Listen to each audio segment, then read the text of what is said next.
This is Karen with newclevelandradio.net, and it is time for Sherapy. Welcome. Thanks, Karen, and welcome to Sherapy, Real Therapy with Sherry Amatenstein. I'm a New York City-based psychotherapist and author. Each episode of Sherapy is a 50-minute therapy session. The aim is to demystify and destigmatize psychotherapy. Too many people in distress still suffer silently, and the COVID-induced stress doesn't take away from the other issues you were dealing with. It's piled on top of them. Self-care is more important than ever. None of the participants of the podcast are my private patients. On Sherapy, a person receives a complimentary therapy session and has the choice of remaining anonymous. And today's person on the metaphorical couch wants to be called Nicole. Nicole is 39, from Salt Lake City, where she grew up with 2 parents and 4 sisters in a Mormon home. As a baby, she had a congenital heart defect necessitating open heart surgery.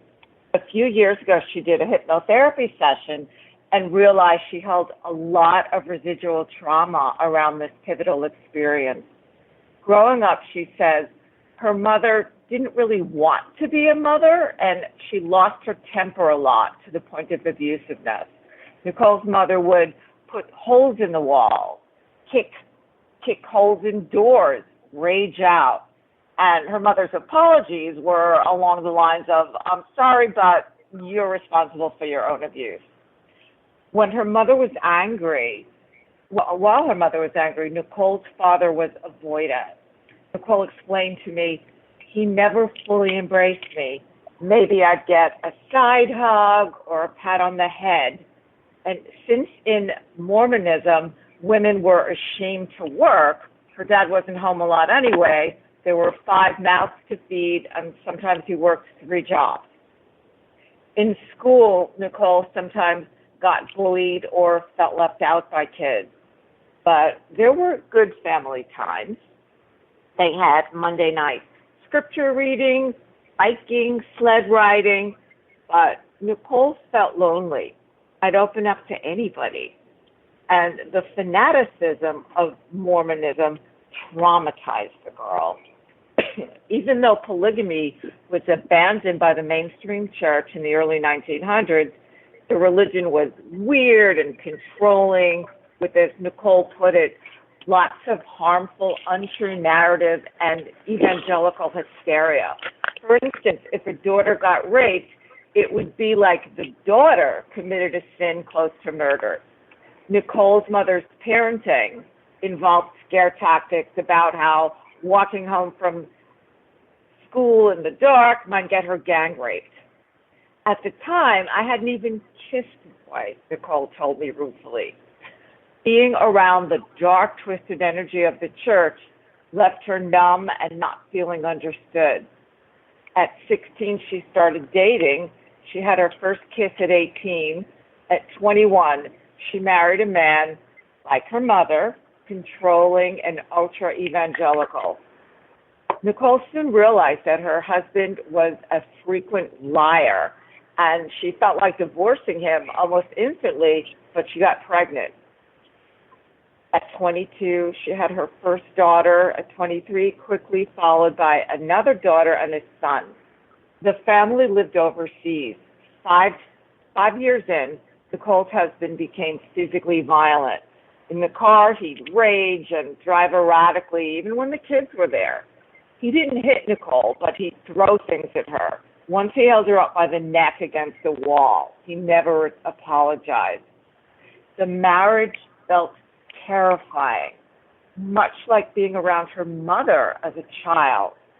When someone rages, you go limp like an animal. You ask yourself, is this a moment he's going to grab a knife and stab me?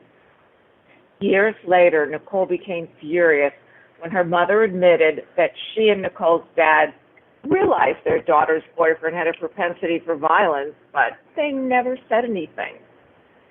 10 years ago, while still living in Australia and still practicing Mormonism, going to church, wearing her garments, not drinking. Nicole had a chance 3-hour phone conversation with a stranger that made her realize the religion she had practiced blindly had a lot of dangerous falsehoods. Nicole explained, what this woman told me made so much more sense than the preposterous things I'd been told my whole life. The whole thing just shattered. She told her husband. The two wept. Nicole left the church. Her husband followed a year later, but that didn't fix their marriage. At 30, she came back to the U.S. with practically no work experience. Her husband walked away with everything, she said during our intake. I was in a foreign country and left out on my ass.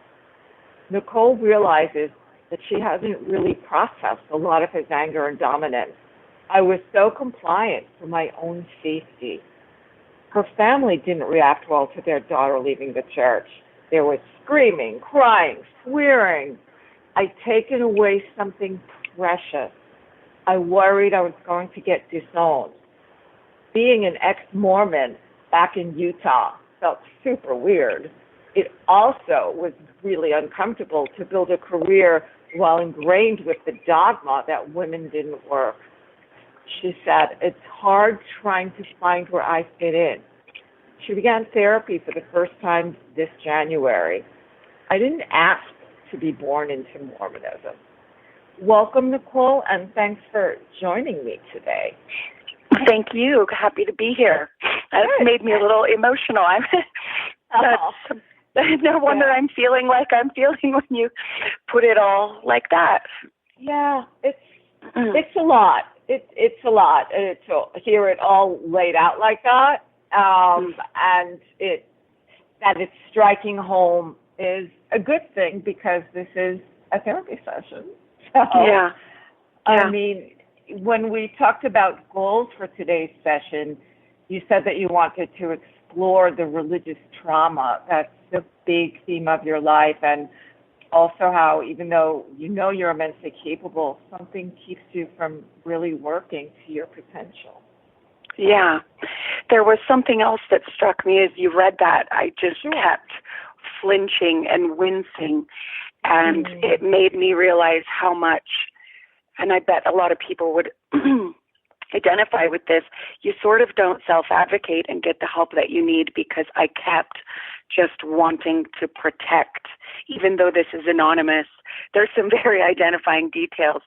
I just wanted to protect all of these people, especially my mother, from this truth and just go, no, take it back. Like, that is what happened and that is the truth. But no, don't say it out loud. Don't let people know. Protect. Right.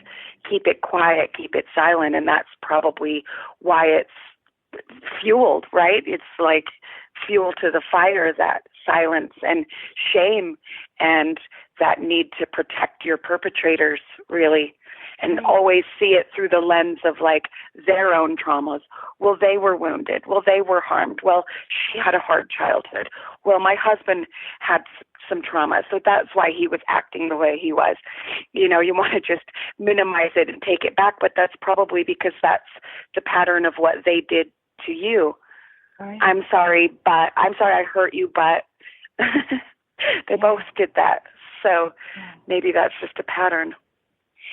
So how do you start unwinding that for yourself? I think for a long time, I wouldn't see it. And now, I guess, as I just said what I see is that I'll say it, but it still hurts to say it. But you have to say it. You have to say the truth of what happened, even if it's ugly and even if it's about other people. It's such a weird thing. It's the same with Mormonism. Whose story is it? Is it my story or is it Mormonism's story? Because I think part of this, where the religious trauma and the childhood trauma feel so married, and the religious trauma and the divorce trauma feel so much the same. Like waking up to the lie of my religion was like waking up to the lie of my marriage. And I think maybe some of my coping skills were to self-protect, to self-soothe, and that's all fine and wonderful, but I think maybe it's just a Band-Aid. And what you really need to do is bring it out into the cold, hard light of day and claim your own story when so many other people, and especially this organization started a smear campaign about me and people like me decades before I would have even been born. If you are in it, you are great. And if you are out of it, you are horrible and unworthy, and you deserve to be cut off from your family, and don't you dare say anything about it, because we own the narrative of who we are. But who owns the narrative of your childhood, you or your parents? Who owns the narrative of your religious upbringing, you or that religion? Who owns the narrative of your marriage, you or your husband? I mean, I guess he would own his version and I would own mine, but there's such a pain almost in reclaiming it in the truth. What does that pain feel like?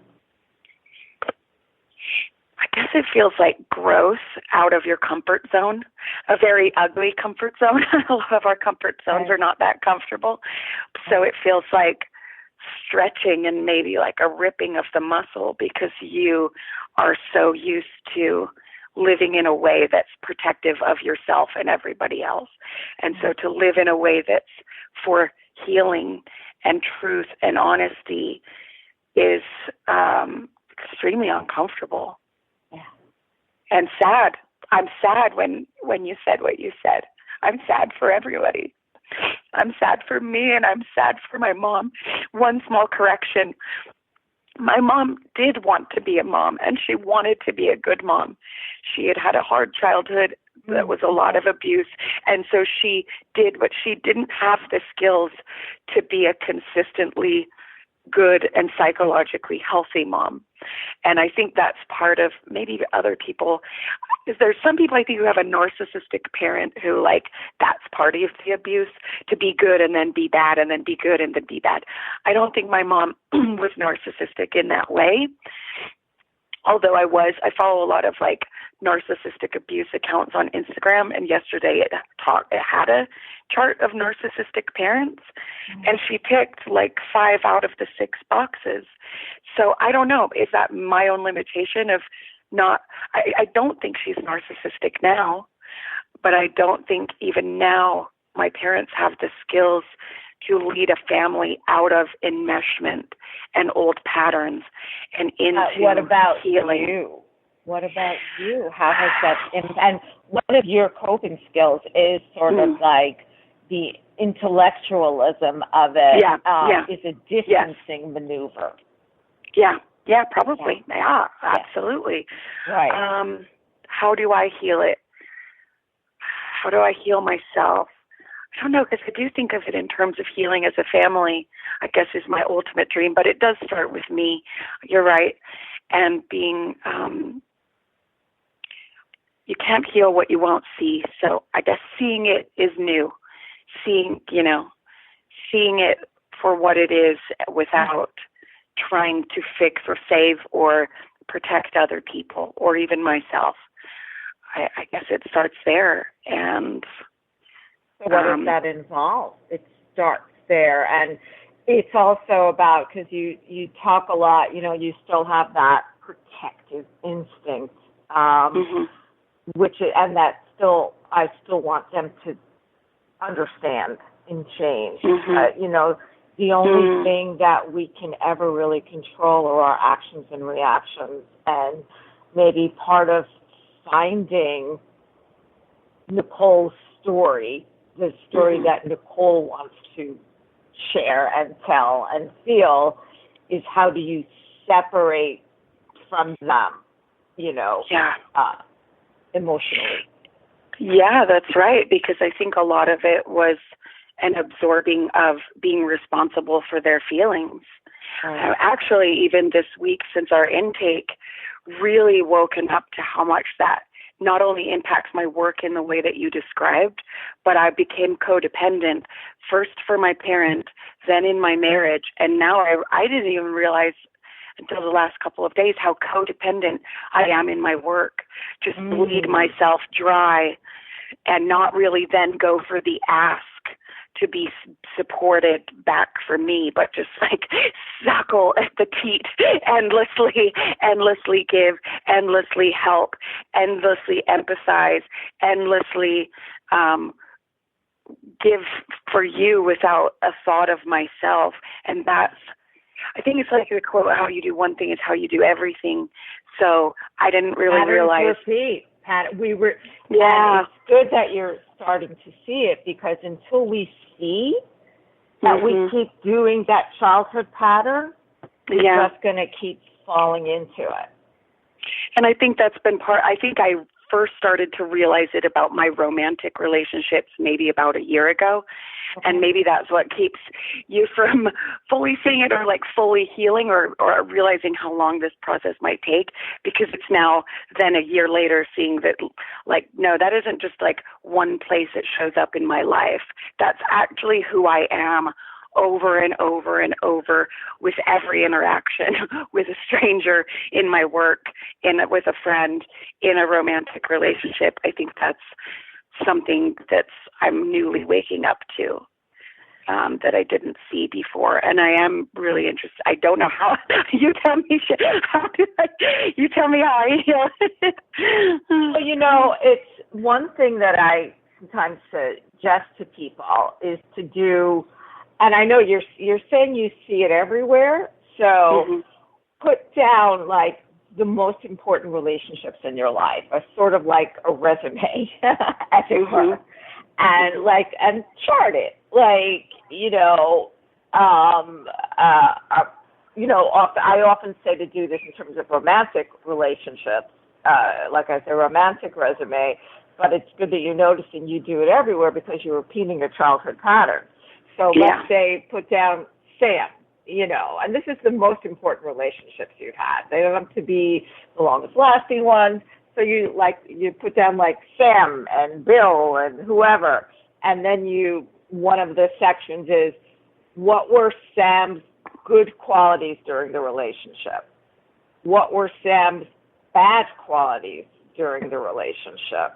And then look at what were my good qualities during the relationship, and then what were my bad qualities during the relationship. And do that for all of these pivotal, formative relationships in your life, and then looking at it, you start to really see the patterns.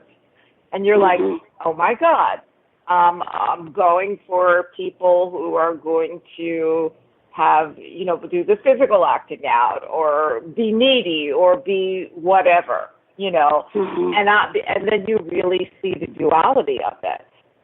Yeah. Yeah, it'd probably be like when you read that out and it's so punchy.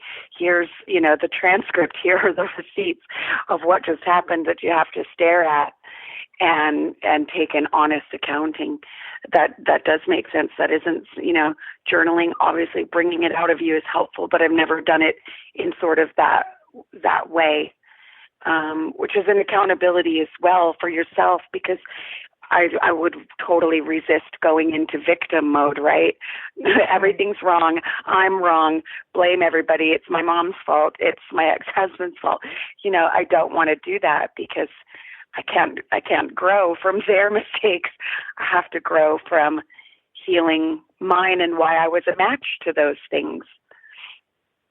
And, once you see that, then you can start to say, okay, who do I want to be? How do I want to show up in relationships? Yeah. So that's that piece of it. But the other piece is really, and that's where therapy is really helpful, to be able to, like when I asked you, how does it feel? It's like when we really allow ourselves to sit with it. I mean, where does it sit in your body? Is it anxiety? Is it depression? Is it, to really own, because what it feels like. Because often, we run away from the feeling of it. We wall it off. We don't want to. But it's there. as you said, like when you did that hypnotherapy session and you realized the trauma of the open heart surgery you had as a child, it's there, and these things formed up. I'm very interested in that and where it's sitting within my body and the trauma that is there and how you heal it and get it out of you. But I'm also noticing that I don't know how you would do. I don't necessarily think it's trauma. It's obviously what the patterns actually are. I think my conscious mind has awoken to a lot of this slowly over years. I mean, even, starting 10 years ago. Some of this I only woke up to a year ago or even days ago, but the big awakening obviously happened in that moment 10 years ago this year when I saw my religion for what it was. It felt like a lie to me. It felt all made up. And so you're starting there. But at that moment when you have that first awakening, I wouldn't have even been aware that would be trauma and patterns. But it did start then. So it's about 10 years worth of very slow awakening and feeling so silly that something that happened 10 years ago still has psychological repercussions today, because I so many people at that time said, you need to get into therapy. And it was just this, I'm fine, I'm handling this. And I felt like I was.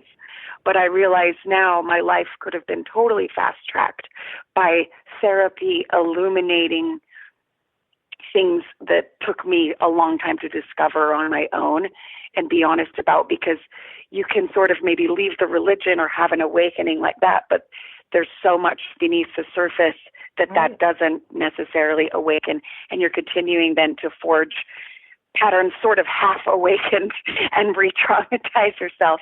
But that's okay. No wrong turns, wrong times, just extended lessons, I guess. But that piece of it started 10 years ago when you said, oh my God, I'm living a lie. I'm not going to do this anymore. But the initial trauma and where you really live was your childhood. Yes, and that was the thing that didn't illuminate, because I was such in patterns of enmeshment and placating, and now I needed to save my marriage, and oh my God, if I don't save my marriage, I've never worked. I just listened to all these people who never got divorced, that I never needed a contingency plan. And so what I didn't realize through that awakening was that I had no self-advocacy skills to actually get the help that I would have needed to not spin my wheels for years. But what I've awakened to now, regardless of that, is that my conscious mind is much more awakened and aware than the old subconscious patterns, which is now you take your healing to a much deeper level in healing those patterns and programming, which is the childhood trauma and is the religious trauma. Like I said, it took me up until recent years to even understand that those were things, that would have been within me and in my psyche. Go ahead. And it's still, what were some of the initial traumas and patterns in your childhood? I think it's such a foist onto your nature. Everybody has a nature nurture, and it is kind of a fascinating thing to think about being born as a baby and how much you're not in control of like your first 18 years and what's put in there. So what was put in there for me was a lot of subservience to a man. Is so crazy to me. They always say like 1950s housewife, but it really is more like 1800s housewife. Like you are really not in control of your destiny. As a Mormon, it might be changing slightly, ever so slightly today for my age versus some, which I only say that for people who would go, it's not like that. Well, I'm not talking about now. I'm talking about 25 years ago when it was being shoved down my throat that I would never work, that working would be wrong, that working would harm my family and my children, that a failure in the home was also like such a catastrophic sin. There's so much fear-mongering and weaponizing of your own emotions against you. There's such a stealing of your own intuition so that you are bred to be the kind of person who's not only like reliant on the organization, but feeding and fueling the organization. It's kind of cruel. You're giving the organization 10% of your money and a ton of your time, possibly even 2 years of your life for your mission that you're paying for yourself when the church is worth $400 billion. And your psyche is stolen. Your psyche is stolen. Yes, exactly. So what does that exactly mean it. for our purposes? For me. To have your psyche stolen. What does that mean? What does that do to you? It means that trusting yourself becomes very scary because you've had, for me, 30 years of saying don't trust yourself. And it wasn't just said. It was said implicitly, explicitly. It was said with a wink. It was said over and over by different people. It's crystallized in different scriptures. Lean not unto thine own understanding. Lean not unto thine own understanding. So trying to lean unto your own understanding will feel dangerous. In fact, one of the first awakenings I had a couple of years before I left was I had someone close to me who was mentally out. She still never physically left because she doesn't care to. But as she was talking about her awakening and discovery, and I'm still in an active moment, in my mind, I went, oh my God, she's leaning onto her own understanding. Oh my God, she's gone rogue.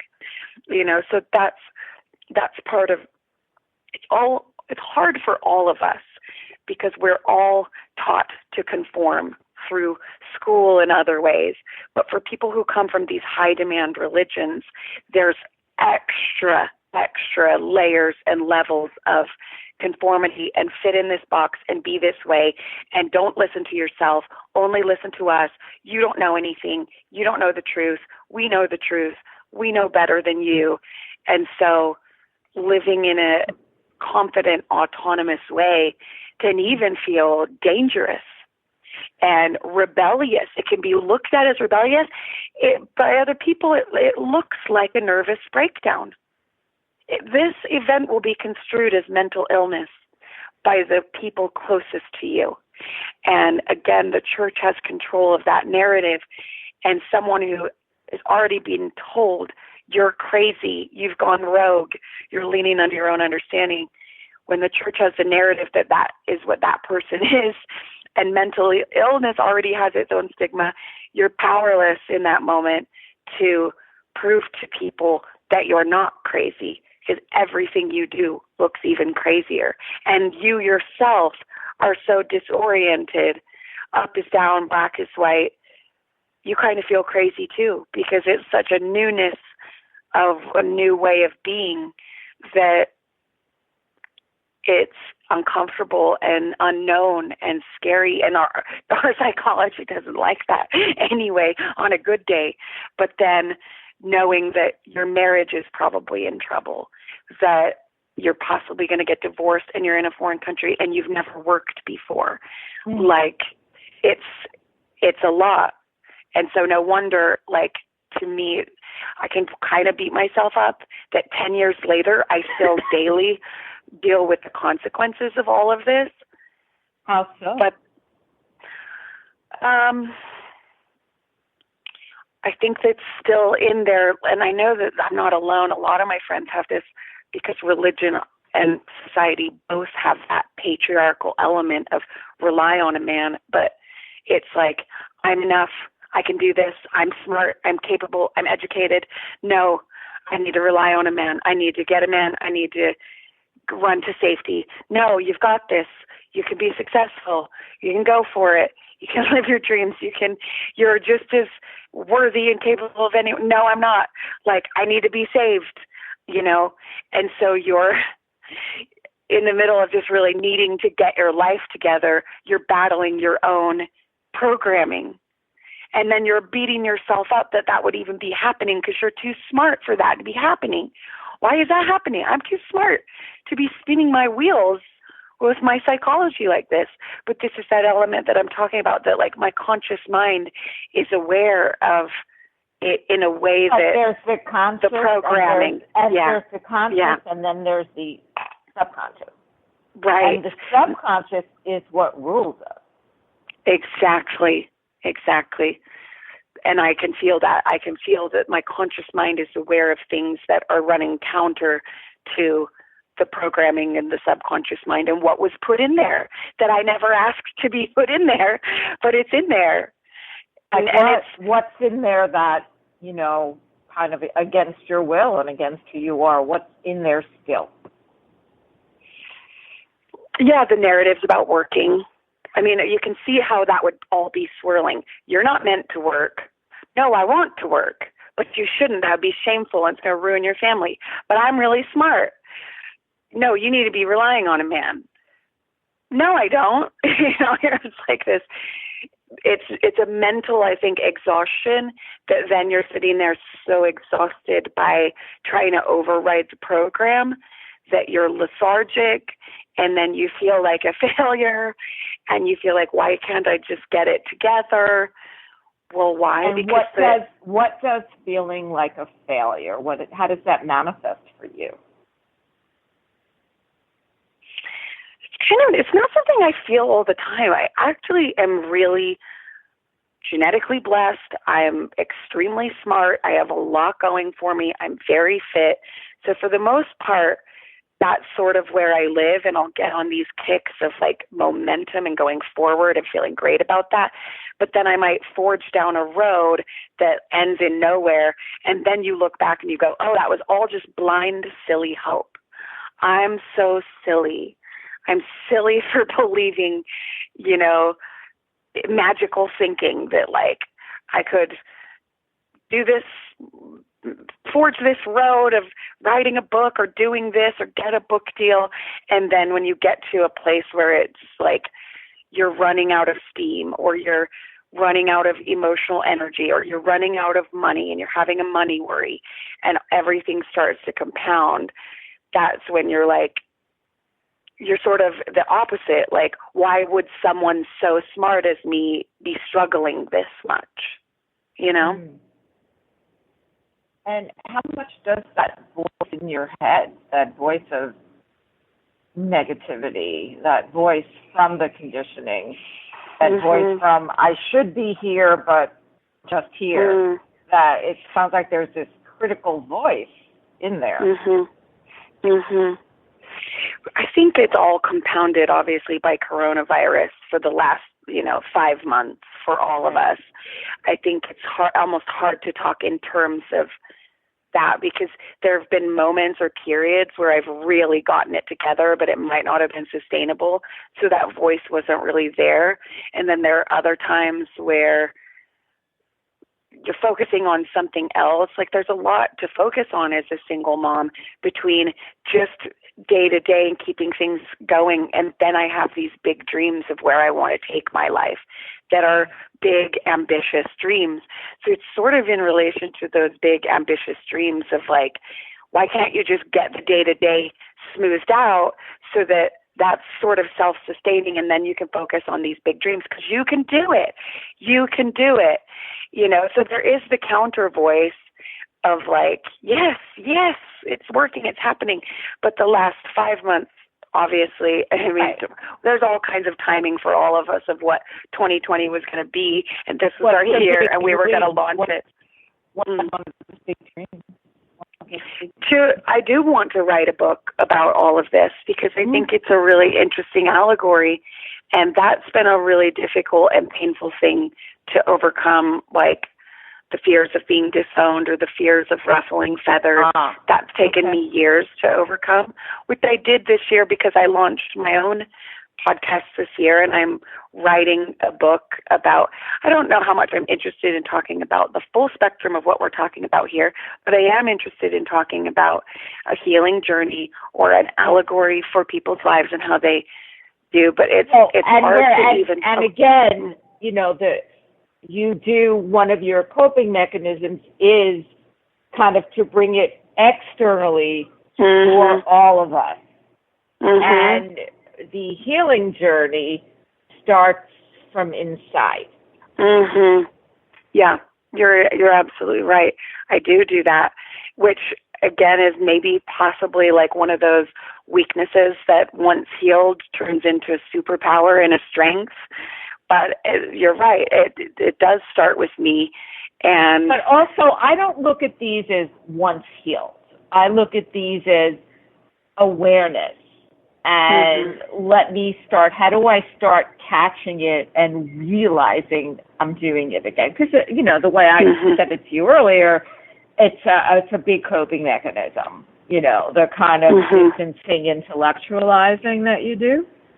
And it's a good thing in very many ways, but in terms of helping you help yourself, maybe it's not always it's not always really that helpful for you in a personally. Yeah. Okay. Yeah. That makes start sense. Noticing, catching like when you're doing it, and then take a breath and say, "Whoops, here I go again."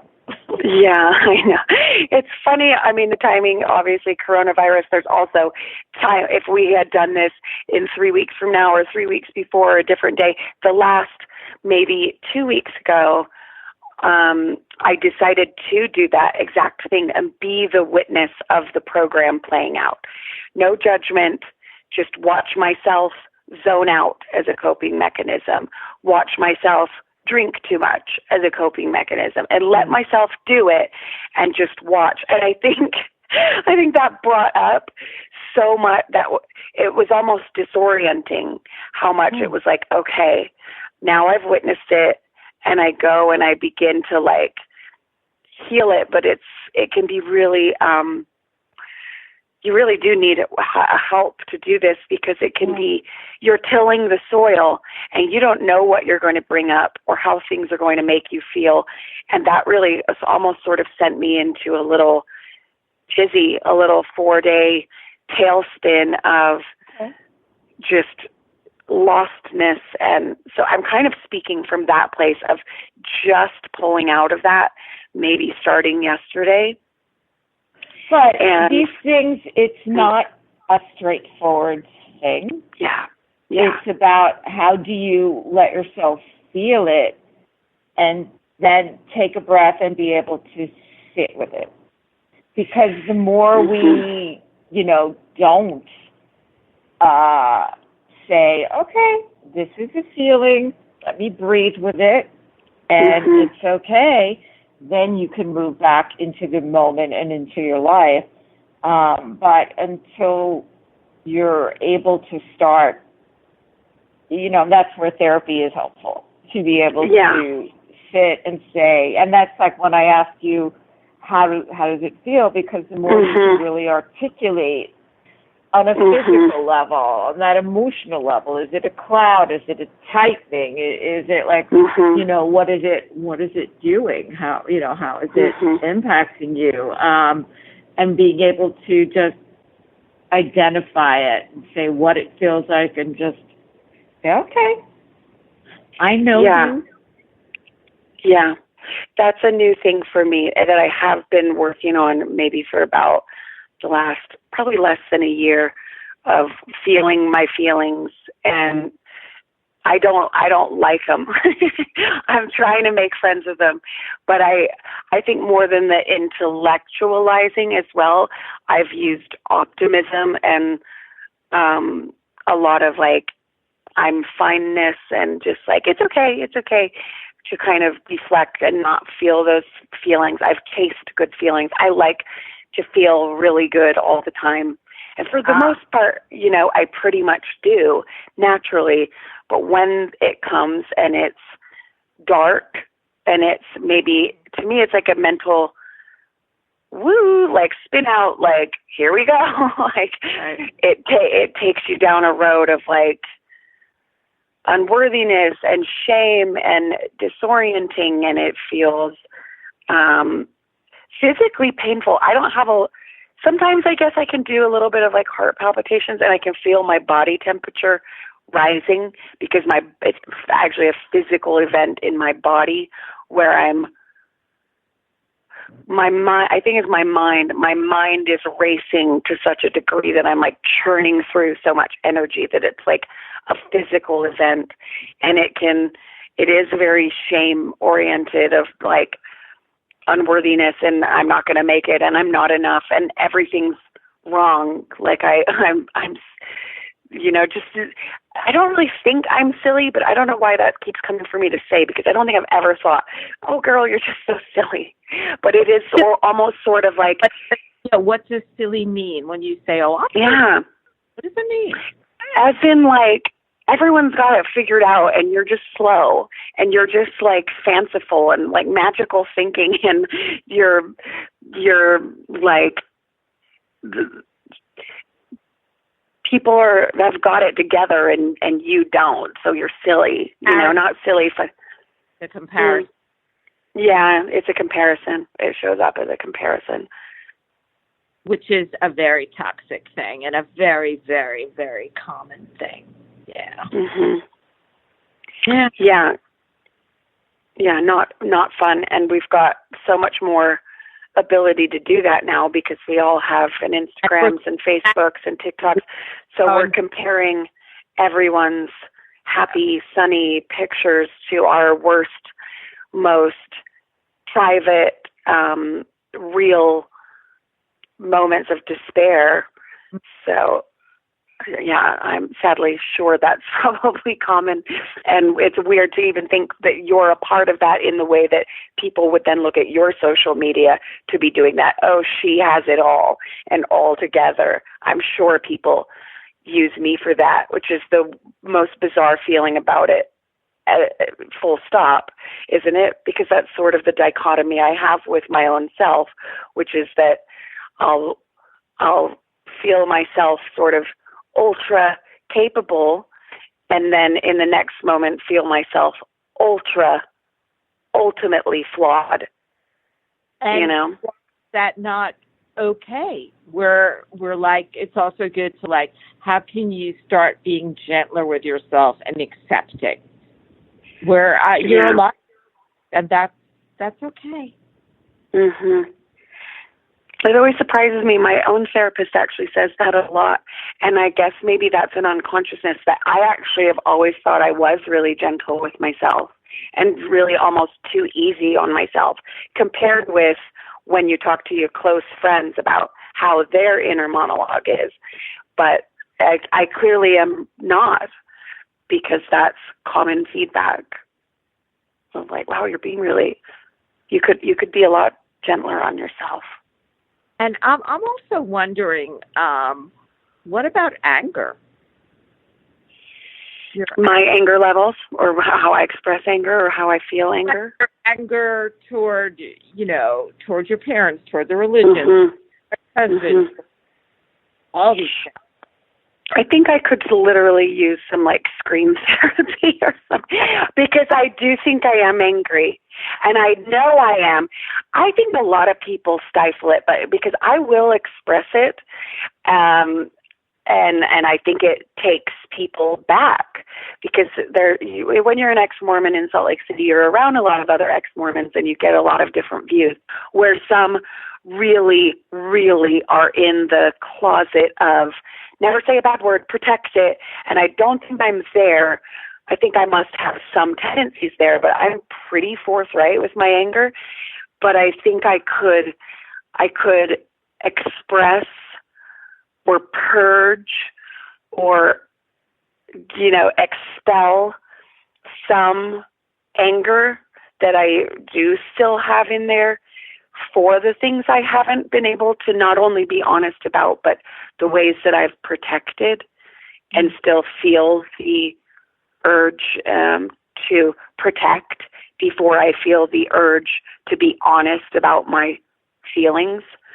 And I had to manage a lot of reactions. There's a lot of residual placating, as I've said, and things like that. And I feel robbed. And I feel stolen from in ways. And sometimes I think I have productively used my anger as the right fuel to get myself out of a situation, to be honest about a situation. But I think there's probably so much more anger and feelings like it, anguish or things like just the injustice of some of it, right? Fully acknowledging that. I think I honestly would look into some alternative therapies. I think there probably is a scream therapy, or perhaps I just go up into the mountains myself. I don't know. But, go ahead. Anger is it's a primitive, incredibly common, important human emotion. Mm-hmm. And it sounds like in a lot of ways, and you're not the only one, sometimes there's a fear that if I let myself start cueing into it, I'll never be able to stop. Mm-hmm. Mm-hmm. But yeah, it's important. Yeah. Being there. Mhm. Yeah, I'm kind of having my mind drift back to the externalizing it and through intellectualizing it. I'm thinking through how much there's a tie-in to the anger of the way this all developed such a codependency that I think the intellectualizing is maybe actually my nature, who I actually am, but the part of it of where it comes into this is that I was so raised and bred and brainwashed to live for other people that I actually don't think it's the internalizing or externalizing it.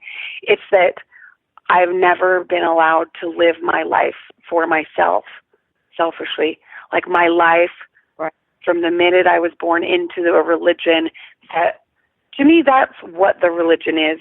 And you get tricked by, family and Jesus and God. No, this is a very smart, calculating religion that is raising you to be a cog in a machine for its own purposes, to make it money and give people at the top power. That's what is being sold. Jesus isn't for sale. The family, the love, that's all just part of the ruse. What the point is to get you to abandon yourself. And so it's actually, I think, much more coming back to how codependent I am in my work. I'm not able to have my own self and my own autonomy in almost any aspect of my life, because I think there must still be brainwashing that I don't own myself. So when you say now I'm not allowed to have that autonomy in my life, that's you now stopping yourself. Right, because of the programming. Yeah. So I think because we're almost, our time's almost up for the day. Wow. I think that it's important maybe as a next step, and definitely the anger, to work on the anger. It's a really important one. And then how do I find me, who I am, and move forward as me? Yeah. That is it. That is sort of maybe the linchpin or the source or the heart of the matter that everything else springs out from, right? Because everything else would be like a symptom or the fruit level or the leaves level, but that is the source. And things happen as you're in your life interacting with your family, with friends, with whoever, and when you work and all those things, that old conditioning is there. About how do I start noticing what that feels like so I can take a breath and say, stop, that's old stuff. No. And then just go back to the moment and into the world in the moment. Because what happens is we go into our head and then once we're in our heads, that is a scary, dark place to be. That's so funny. Yeah. Yeah. So go to where instead of the head? Go to the heart? Where do I go? My body? Just be in the moment. Experience. I'm taking a walk. The breeze feels good. To this, to that. Just go back to the present. Because if you go back, often we get triggered to all those old places, and then we're operating from there. Like when you've started realizing, oh my God, I keep perpetuating the same patterns, and that aha and that realization is great, but it's about how do I let myself get uncomfortable in that new, weird, scary way, and just go back to it. Just be. Go. Okay. That makes sense. Yeah. I can do that. So how are you feeling?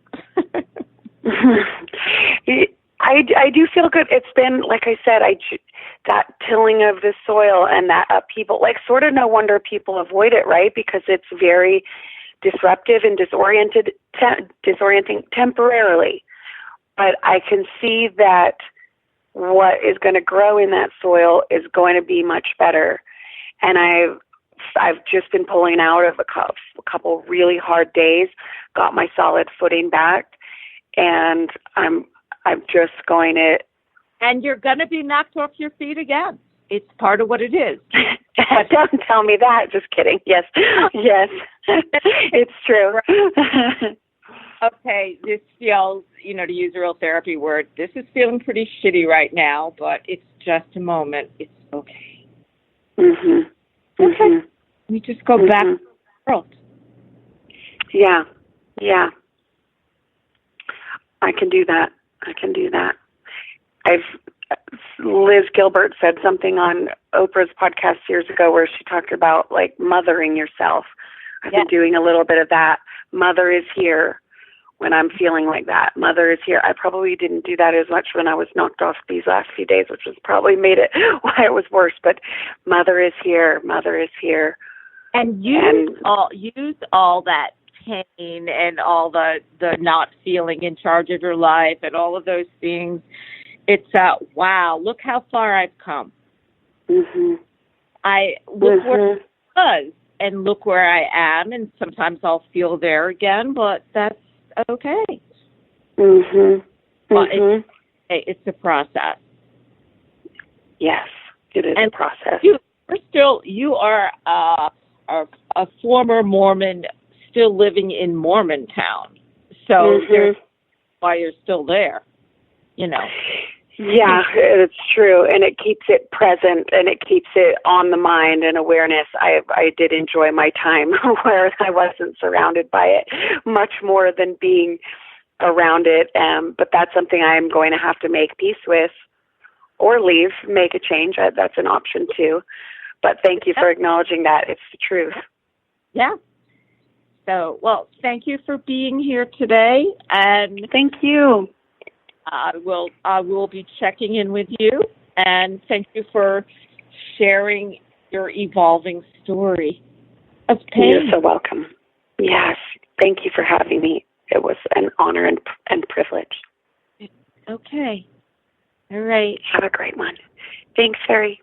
Sure. So this is Sherapy, Real Therapy with Sherry Amatenstein, and see you next time.